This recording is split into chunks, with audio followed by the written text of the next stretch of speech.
Halo teman-teman semua, berjumpa lagi dengan saya Aditya Gulda di Jadi Trader. Hari ini kita akan membahas hal-hal yang basic dulu ya, gitu. Karena dari kemarin kita akan agak ngomongin hal-hal yang berat ya tentang metode dan lain-lain. Tapi hari ini kita akan bahas mulai membahas hal-hal yang dasar tentang trading forex. Mulai dengan apa itu trading forex ya, karena mungkin ada banyak orang yang sebenarnya nggak ngerti apa itu forex ya. Sebelum kita lanjut ke pembahasannya, saya minta teman-teman untuk subscribe dulu ya, kemudian klik tombol like-nya dan share video ini ke teman-teman yang lain kalau merasa video ini bermanfaat. Oke, apa itu trading forex? Nah, sebelum kita lanjut ke apa itu trading forex, kita harus ngerti dulu trading itu apa. Karena banyak orang yang salah kaprah sebenarnya tentang trading ini. Ya. Jadi, trading itu sebenarnya kalau bahasa Indonesianya kan dagang ya. Adanya perdagangan. Makanya trading itu adalah suatu konsep dari ekonomi dasar sebenarnya yang di dalamnya terdapat aktivitas jual beli. Ya. Jual beli apa? Tentu bisa produknya barang ataupun jasa. Nah, pelakunya ya kan yang menjual beli ini dan dapat keuntungan di sana itu disebut dengan trader. Ya. Jadi trading itu sebenarnya berdagang. Nah, ini trading itu sebenarnya beda dengan investasi. Jadi jangan salah kaprah, ada yang ngomong investasi trading forex, nggak ada itu. Ya, kenapa? Karena kalau investasi, teman-teman akan naruh uang teman-teman di suatu produk, ya, di suatu item, dan item tersebut akan naik harganya tanpa teman-teman apa-apain. Ya, misal teman-teman tuh taruh uang teman-teman di saham, sahamnya misal BCA atau saham BRI itu kan saham-saham Bank Indonesia. Nah, teman-teman taruh aja uang itu, ya kan, di situ setiap 1 bulan sekali atau setiap 1 tahun sekali. Secara rata-rata, gitu kan, secara rata-rata teman-teman tuh akan mendapatkan keuntungan dari yang pertama dividen, ya, atau bagi hasil dari perusahaan yang punya saham tersebut. Yang kedua, harganya itu kalau kita ngomong 5 tahun, 10 tahun ya, atau dalam jangka panjang itu pasti naik. Ya. Kenapa? Karena adanya kebutuhan masyarakat. Nah, kalau di sini ya berarti kita ngomongnya tentang analisa fundamental. Nah, analisa fundamental itu apa sih gitu? Analisa fundamental itu adalah sebuah analisa yang lebih ke arah produknya itu apa. Di forex juga sebenarnya ada gitu analisa fundamental, tapi banyak orang yang salah kaprah ya. Dikiranya kalau fundamental tuh mantengin news gitu. Enggak ya, beda. Nah, intinya adalah kalau investasi, kalau teman-teman berinvestasi, maka uang itu akan ditaruh teman-teman ke suatu produk, suatu apa ya? Suatu barang atau apapun itu, bisa emas, bisa reksadana dan lain-lain. Nah, dan harganya itu akan naik dengan sendirinya tanpa teman-teman harus sentuh. Bedanya dengan trading, ada aktivitas jual beli ya yang bisa dibilang lebih sering. Ya. Jadi kalau misal kita ngomong trading forex itu bukan investasi, bukan passive income. Ya, saya tekankan trading forex itu bukan passive income, bukan investasi. Trading forex adalah jual beli dan merupakan active income, di mana hasil dari active income atau dari trading forex bisa diinvestasikan ke hal-hal yang lain. tentunya karena dia adalah active income, maka resikonya juga akan lebih besar. Gitu. Nah, walaupun begitu, tapi kalau dibandingkan dengan bisnis-bisnis yang lain, trading forex itu sebenarnya merupakan bisnis yang sangat menguntungkan, bisa diukur resikonya, dan kalau dibandingkan dengan bisnis lain, resikonya tuh ini cenderung rendah, gitu ya. Walaupun bukan berarti tanpa resiko. Ya. Nah, hari ini, di lain video mungkin saya akan membahas tentang apa sih keuntungan dari trading forex ya, tapi tidak di hari ini karena saya tidak ingin videonya terlalu panjang ya. Nah, lalu kalau kita ngomong trading, ya kan, trading itu apa aja yang bisa ditradingin di online trading, ya kan? Jadi ada trading yang tradisional, ada yang online trading. Nah, kalau kita ngomong financial market, itu ada beberapa seperti cryptocurrency ya, yang akhir-akhir ini lagi naik, ya kan? Kemudian saham itu juga bisa ditradingin. Gold online, ya kan? Atau pairnya biasanya namanya XAU USD, sama forex. Nah, masing-masing ini punya karakternya masing-masing, ya kan? Masing-masing dari instrumen ini, instrumen keuangan ini, dan resikonya juga beda-beda, ya kan? Ada yang pakai margin, ada yang enggak gitu. Nah, kita akan bahas nanti. Dan hari ini kita akan fokus ke trading forex-nya dulu. Nah, karena kita melakukan aktivitas jual beli, maka apa yang diperjualbelikan di trading forex? Tentunya forex itu sendiri. Nah, forex itu singkatan dari forex exchange, ya, atau pertukaran mata uang asing. Kalau teman-teman lihat di gambar tersebut ada berbagai mata uang di dunia, ada US dollar, pound sterling, ada rupiah itu, ya kan, gambarnya Pak Soekarno itu. Ya, ada banyak sekali mata uang di dunia. Nah, gambarannya trading forex itu seperti apa sih? Sebenarnya simple. Teman-teman anggaplah mau ke luar negeri, ya kan? Mungkin tahun 2017 ya, 2017 teman-teman mau ke luar negeri, kemudian teman-teman akan menukarkan uang teman-teman ke dolar, logikanya, ya kan? Nah, pada saat teman-teman menukarkan uang teman-teman ke dolar, pada waktu itu kalau nggak salah dolar itu masih 13.500 per satu dolarnya, ya kan? Kok saya hafal karena saya ingat banget waktu itu 13.500, dan sekarang itu kalau nggak salah sudah 14.500 ya. Ya kira-kira segitulah, 14.500. Nah, pada saat teman-teman balik lagi ke Indonesia dan menukarkan dolarnya, maka karena harga dolar sudah naik, otomatis teman-teman dapat keuntungan dari selisih harga jual dan beli tersebut. Nah, ini itu sebenarnya sudah termasuk trading forex, ya kan?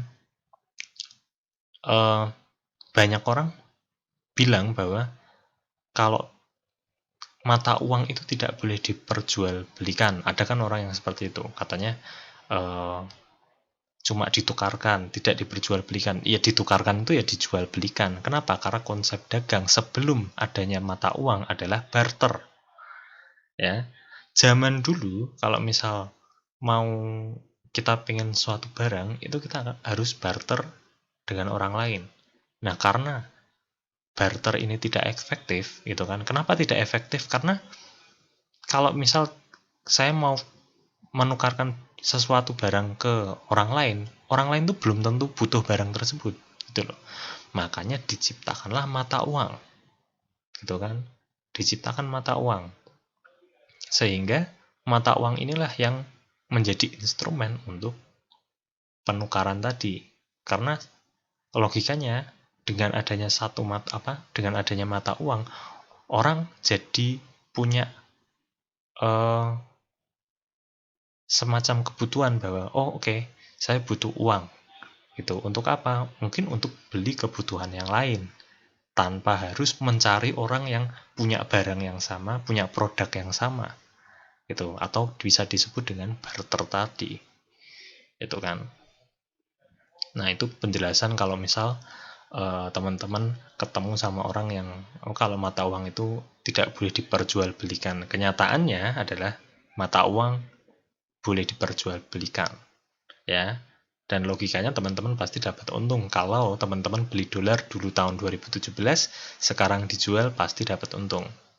Ya, teman-teman ke Taiwan misal, terus habis itu beli pada tahun 2007, 2018 awal kalau nggak salah, ya kan? Sekarang dijual pasti untung, gitu, ya kan? Pasti untung. Ya, tergantung dengan negaranya itu sendiri, ya kan? Karena kalau negaranya ekonominya melemah, biasanya mata uangnya cenderung turun, ya kan? Logikanya kalau kita ngomong Indonesia, negara berkembang, kemudian sama Amerika yang negara maju, otomatis kecenderungannya adalah nilai rupiah yang melemah atau nilai dolar yang menguat, gitu, ya. Oke. Nah, ada banyak mata uang di dunia, ya kan? Nah, yang jadi masalah adalah sebenarnya kita tidak memperdagangkan atau memperjualbelikan semua mata uang tersebut. Ya kan? Kenapa? Karena tidak semua mata uang itu bergerak dengan fluktuatif. Nah, ada beberapa pair atau beberapa mata uang yang menjadi mata uang utama di dunia. Kenapa? Karena mata uang ini tuh sering diperdagangkan, sehingga fluktuasi harganya itu menjadi sangat besar, ya, sangat tinggi. Sehingga ketika fluktuasinya tinggi, menjadi kesempatan buat seorang trader untuk mencari peluang dalam market. Nah, mata uang tersebut diantaranya adalah US dollar, ya kan? Kemudian Japanese yen, euro, pound sterling, ya kan? Atau GBP, ya. Kemudian Australian dollar, New Zealand dollar, Canadian dollar, sama yang satu tuh Swiss franc, ya, yang satu Swiss franc, atau disingkatnya CHF. Ini belum saya tulis karena nanti kita akan menggabungkan, ya. Nah, nanti pair-pair ini, ya kan, ada berapa itu? 8 mata uang, ya. CHF-nya masih saya umpetin. Ya. Nah, itu dipasangkan antara satu mata uang dengan mata uang yang lain, sehingga jadinya misal USD, ya, itu digabungkan dengan euro jadi euro USD, USD dengan JPY jadi USD JPY, gitu terus sampai USD CHF, ya. Nah, begitu juga dengan yang lain, gitu kan. Ada euro JPY, GBP JPY, ya kan, ada euro AUD, euro CAD, dan masih banyak lagi. Kalau di total, gitu kan, kalau di total ini semua itu totalnya ada 28 pair. Ya, ada 28 pair. Tetapi, ya, ada 7 pair yang biasanya menjadi favorit para trader, ya kan? Walaupun yang lain belum tentu jelek juga gitu, tapi ini adalah pair-pair yang paling fluktuatif, paling favorit, ya kan? Yaitu pair-pair yang mengandung USD, ya. Jadi euro USD, USD JPY, ya kan, GBP USD, AUD USD, USD CAD, NZD USD, sama USD CHF. 7 pair ini disebut dengan major pair, ya, major pair. Sedangkan 21 pair sisanya, itu kan ada euro JPY, GBP sampai CAD CHF, itu disebut dengan cross pair. Nah, spesialnya major pair itu apa sih? Gitu. Semakin fluktuatif suatu pair, ya kan, semakin tinggi volume transaksinya, maka spreadnya gitu kan, spreadnya itu akan semakin rendah, semakin tipis. Nah, kita ngomong spread itu apa, nanti kita akan bikin video lagi ya kan di next video, tapi intinya spreadnya makin tipis. Di mana spread tersebut itu sebenarnya merupakan biaya yang kita bayarkan di broker. Ya kan? Nah, kalau teman-teman belum tahu broker, jangan khawatir karena kita juga akan bahas juga nanti ya, broker itu apa. Tapi intinya spreadnya makin tipis, maka biaya yang kita bayarkan di setiap transaksi juga makin kecil. Ya kan? Yang kedua adalah dia kecenderungannya itu bergerak, kalau kita ngomong fundamental, lebih banyak ke fundamentalnya Amerika karena dia ada USD-nya, ya kan, sehingga lebih mudah dianalisa, walaupun bukan berarti yang lain nggak bisa dianalisa ya. Itu kalau kita ngomong fundamental. Tapi analisa itu ada 3, yaitu sentimental, fundamental, sama teknikal. Ya, teman-teman nggak akan belajar fundamental di sini, gitu. Tapi teman-teman nantinya akan belajar teknikal, ya lebih banyak teknikalnya. Karena untuk belajar fundamental itu butuh waktu, ya kan, dan banyak orang yang salah kaprah sama fundamental itu sendiri, gitu ya. Oke, sepertinya cukup dulu ya. Saya nggak mau terlalu lama di video ini. Mungkin di video yang lain kita akan bahas lagi ya hal-hal basic tentang trading, nanti sampai advance ya. Jadi jangan lupa untuk teman-teman kalau misal pengen tahu lebih banyak tentang trading forex, teman-teman bisa ke channel Jadi Trader ya kan, ke channel saya, dan subscribe channel ini, nyalakan tombol loncengnya supaya kalau ada video-video yang baru teman-teman dapat notifikasi. Klik tombol like dan share ke orang-orang yang lain, teman-teman terdekat, saudara-saudara terdekat, supaya kalau misal orang tersebut kok nggak ngerti trading ya kan, apalagi banyak orang mikir trading itu judi dan lain-lain, mereka akan menjadi lebih teredukasi supaya banyak orang yang terselamatkan dan tidak mengalami kerugian yang tidak diperlukan di dalam trading. Oke, sekian dulu dari saya.